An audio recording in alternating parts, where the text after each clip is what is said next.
So last week, my video expose on Nestle and their horrible, disturbing practices in Malaysia that are leading to obesity went viral. And about 1 million people watched the video. Some 17,000 people, mostly in Malaysia, shared it on their Facebook, and Nestle actually responded. Now that prompted me to do some further digging into what Nestle is doing, and what I found is disturbing. That's what I'm going to talk about in this video.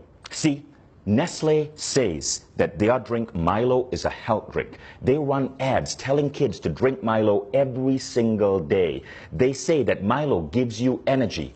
What they don't say is that Milo actually makes you fat, that no real athlete would put this in their body, and that energy comes from sugar spikes. This is milk, and this is actually Nestle milk. So see, Nestle, I don't dislike all your products. Your milk is actually pretty good. I wish you would stick to milk rather than coming up with useless crap like Nesquik and Milo. Now, most kids in America and Europe drink milk because we know that milk can have a good effect on kids. Milk has natural sugars, lactose. It's a natural sugar. Nestle gets parents in Asia and the developing world to add this crap to milk, Milo. So Nestle's press release says they try to put 6 grams of sugar in a glass of Milo. Not true. At the back of a Milo tin in Malaysia, it actually says add 3 teaspoons of Milo. 3 teaspoons of Milo is roughly 9 grams of sugar. Now you want to know what 9 grams of sugar looks like? 9 grams of sugar is roughly this. This are Nestle bonbons. This is a candy that Nestle markets. Each one has 3 grams of sugar. Candy itself is fine. My kids will eat this maybe once every 2 weeks or so. But Nestle's advertising is basically telling moms in Malaysia to add Milo to kids' milk, which is the equivalent of putting 1, 2, 3 bonbons in a glass of milk before sending that kid off to school. Now, what do you think that does to this kid's body, to this kid's cognitive functioning? This much sugar comes really close to the daily recommended sugar allowance for an adult, which is 25 grams. A glass of Milo, 20 grams of sugar. But that's only the start of the bullshit. Everybody in Malaysia knows that most Malaysians don't just drink Milo with milk. They often take Milo powder and add this to it. This is sweetened condensed milk. In Malaysia, because of Nestle's marketing that says Milo is healthy, people feel it's justified to add sweetened condensed milk on top of their Milo, creating what is in fact a sugar bomb with up to 40 grams of sugar into a child in the morning before sending them to school. By the way, Milo isn't just bad because of its sugar content. One of the primary ingredients in Milo is something called maltodextrin. I want you to Google that, maltodextrin. This is what Nestle is having us put into the bodies of Malaysian children. Now, if you think Nestle is content with just screwing up kids' milk drinking habits in the developing world, think again. This is what a reader sent me from Australia. In Australia, the Nestle ads for Nesquik, their chocolate milk drink, says, make ordinary milk into extraordinary. Ordinary milk is a nutrient-dense drink that's healthy for kids. But Nestle is getting kids to pour this crap called Nesquik into their milk. Now, you want to know the sugar content of Nesquik? Check this out. In 11 grams of Nesquik, there are 8.8 grams of sugar. That's 80% sugar. Which is why in Britain, the government banned Nestle from advertising Nesquik as a great start to a child's day. Now, it would be disturbing enough if Nestle was simply, as a massive food company, screwing up the way kids drink milk, but they're also screwing up breakfast. So this is a breakfast cereal from Nestle called Strawberry Minis, right? Strawberry Minis, there's a picture of a strawberry here. It looks healthy in every way, but then you read the ingredient label.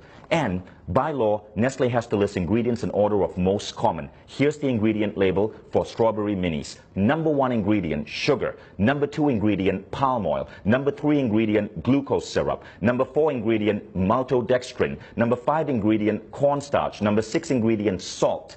You don't get to strawberry till number 7. And it's strawberry powder, 0.3%. 0.3%, 1/300 of this is actual strawberries. Nestle, why don't you be honest and just call this sugared maltodextrin minis? At least there'd be truth in your advertising. Now, in the press release, Nestle justifies the addition of sugar in this way. It's to maintain the taste that Malaysians are used to. That's like a drug dealer saying, I have to keep giving my client cocaine because he's used to the high of cocaine. which is an actual apt example because scientific studies are now showing that sugar is as addictive as cocaine. Consuming sugar produces effects similar to that of cocaine, altering mood, possibly through its ability to induce reward and pleasure, leading to the seeking out of sugar. Nestle puts sugar in their products because it gets you hooked on them, so you keep buying Nestle products, which is why their stock is continuously growing the more addicted you get. Nestle has successfully made Malaysia the world's highest per capita consumers of Milo. Nestle's mission and vision say this: to be the world's leading nutrition, health, and wellness company. Let's think about that. If the world's leading nutrition, health, and wellness company is telling our children to pump this into their body, what does this say about the future of the human race? And I am not at war with you. We, the 17,000 people who shared my video, the millions who viewed it, we all are at war with bad health and obesity. It's killing us, literally. It's making our kids obese. It's reducing the performance of our children in school. All we want you is to be on our side and to live up to your damn mission. And that means being truthful in your advertising and not putting craptastic, sugary like this and calling it food.